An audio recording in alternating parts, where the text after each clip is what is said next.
ક્યારેક ક્યારેક આખું ઘર માણસોથી ભરેલું હોય તો પણ એક અવાજની અછત પૂરા ઘરને ખાલી કરી દે છે. બા, આજે મધર્સ ડે પર મને સમજાઈ રહ્યું છે કે માતૃત્વ એ કોઈ દેખાડું નથી, પણ એ તો એક એવી શાંતિની હૂંફ છે કે જેની કિંમત એના ગયા પછી જ સમજાય છે.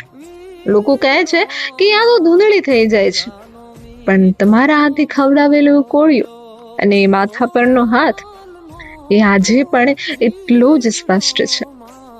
આજે જયારે અરીસામાં જોઉં છું ને, ત્યારે મને મારામાં તમારી એક ઝલક દેખાય છે.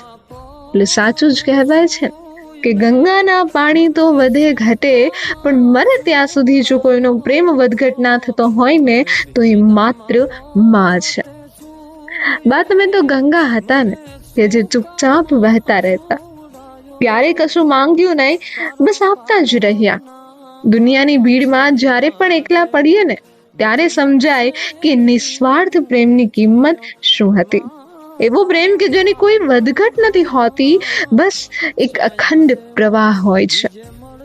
ઘણીવાર મને મન થાય કે દોડીને તમારા ખોળામાં માથું મૂકી દઉં અને બધી જ વાતો કરી લઉં જે ત્યારે નહોતી કહી શકાતી જ્યારે તમે સામે હતા. બા, તમારા એ કરચલીઓ વાળા હાથમાં આખા જગની શાંતિ હતી. આજુ સમજાય છે કે તમે ક્યારેય અમને શિખામણ નહોતી આપી, પણ તમે તો અમને જીવન જીવતા શીખવ્યું હતું. તમે ગેરહાજર રહીને પણ આજે આખા ઘરને કેવી રીતે સાચવી રહ્યા છો ને, મારા માટે તો એક જાદુ જ છે. મધર્સ ડે કદાચ એમના માટે છે કે જેમને મળવાનું બાકી છે, પણ મારા માટે તો આ દિવસ એ ઋણ સ્વીકારવાનું છે કે જે હું ક્યારેય ચૂકવી નહીં શકું. બા, તમે જ્યાં પણ હશો ત્યાંથી બસ એટલું જ જોજો કે તમારી આ લાડકી આજે પણ એ જ સંસ્કારોના દીવા પ્રગટાવીને બેઠી છે. હેપી મધર્સ ડે બા. તમે શબ્દોમાં જ નથી, તમે તમારા શ્વાસમાં જ